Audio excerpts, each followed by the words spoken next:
Alright, I am currently recording my video for my law class, and this is going to be attempt number 1.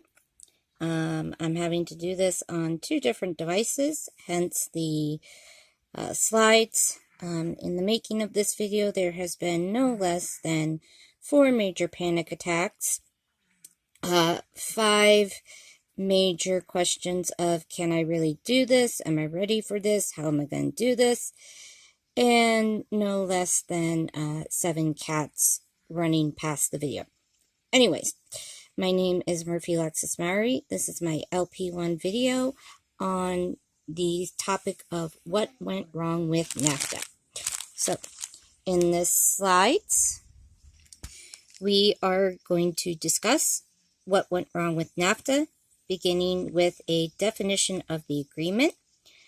In the lawmakers' hopes for trade, what supporters said NAFTA would do for the United States. The following slides after those will be the drawbacks, what really happened, what the effect was on immigration and jobs, and I have a conclusion with closing remarks and my reference page. Next slide. Okay, so the history of NAFTA is, in 1993, the first vote took place to put the North American Free Trade Agreement into practice. This happened in the United States House of Representatives in November. The agreement passed in the month of November with a vote of 233 positive votes to 100 nays. More opposition came from the Senate, who wanted the document restarted and restated as a treaty with better definitions and less executive influence. At the time, Bill Clinton was the president. His administration had a very strong tie with the House of Representatives, and that included a heavily Democratic influence. The Democrats believed that opening borders and trade would help push the economy towards a greater surplus and allow more people to buy more things. More economy meant a greater GDP. The true goal of the agreement, when analyzed and looked to, was to keep trade with our geographic allies and prevent more capitalistic monopolies, multi-corporations, and joint ventures from forming. Post-1995, when the agreement went into effect, the new policies and procedures under NAFTA allowed more goods to come into the United States with less control measures and inspections.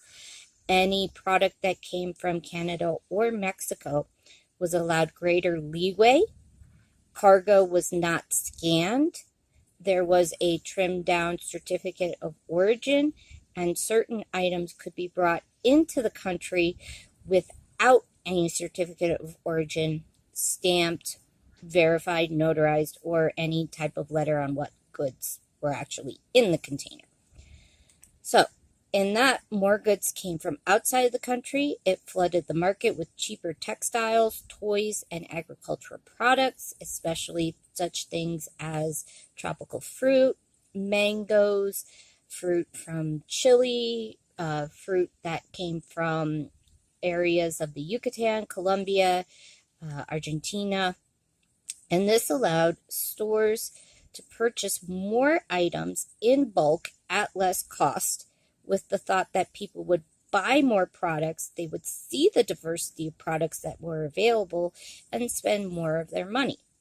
So more products would be purchased. People would go to stores, they'd see more diversity, they'd see different things, they would buy new things, and as more people would part with their money, this would drive the economy forward and give bigger businesses more profit. Okay, the drawbacks, especially in North Carolina, which is the traditional center of American-made cloth and textiles, North Carolina saw greater layoffs, job loss. They could not compete. They did make a better product at a greater cost. However, they also complied with safety and regulatory agencies, i.e. inspection agencies for agricultural products, for OSHA. They had better hours, better wages, better benefits for people.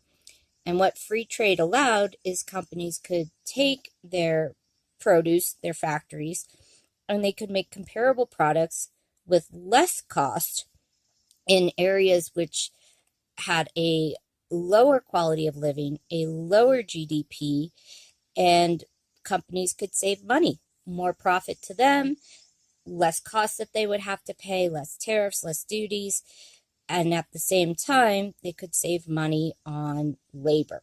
Workers were paid in lower wages and subpar conditions. We see this going on right now with child sweatshops that were once in Mexico. Those have now been moved to countries like Thailand, Venezuela, Vietnam, China, and they have less quality, more product, but they pay lower wages.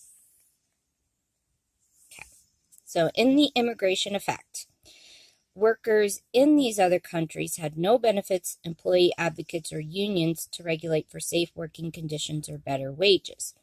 They saw executives and department heads that came from the United States and told about a better quality of life where they had better wages, unions, advocates, welfare, better medical, and people were attracted to that.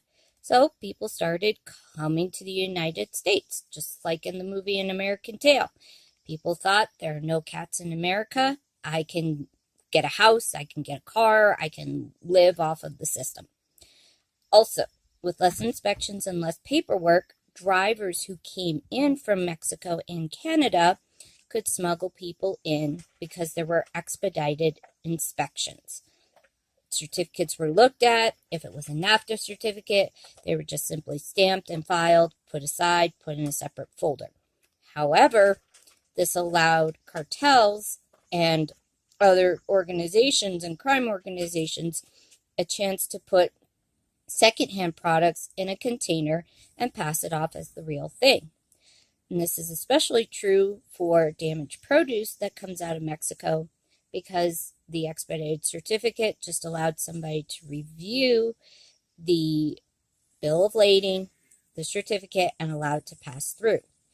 What also hurt was the fact that growers and farmers in the U.S., they did not have to offer a diverse selection of foods, and many staples, food staples such as corn, wheat, potatoes, could be imported and therefore not produced in the United States. Sorry about that. So, in conclusion, who NAFTA helped? NAFTA helped the big name box stores. Walmart moved a lot of their warehouses, a lot of their processing into China. It also helped majority owners who had control over joint ventures and multinational corporations. They could outsource their jobs. They could outsource production. They could move a warehouse overseas. Third world countries definitely benefited because when Walmart moved in and made a factory, they got the jobs and their people helped. Gas and oil suppliers were also helped by NAFTA because pipelines could be put across the U.S.-Canada border, across the U.S.-Mexico border with minimal inspections. Now, who did NAFTA hurt? NAFTA hurt American-made producers. It completely pulled the textile industry out of North Carolina. It absolutely collapsed. Warehouses shut, factories shut down, their jobs went overseas. For drivers, those who drove long haul in CDL, now with NAFTA, Mexican drivers could come into the United States, drop a load, pick up a load, take a job away from a U.S. driver. The market was flooded with prices that privately owned stores and importers could not compete with. Walmart moves into a town, all your privately owned local stores, they have to shut down. They cannot compete. People will go to the lower prices. Also, agricultural jobs went to areas with more disease and foreign pests. United States Department of Agriculture is supposed to look at every single crate that comes in. Do they? Not always. That's a good question. Are safety concerns there? Yes, there are bugs, insects, and pests that are in Mexico and South America that do not belong in the United States. And when they are released upon delivery, they get into stuff and they cause a great amount of damage and harm and disease.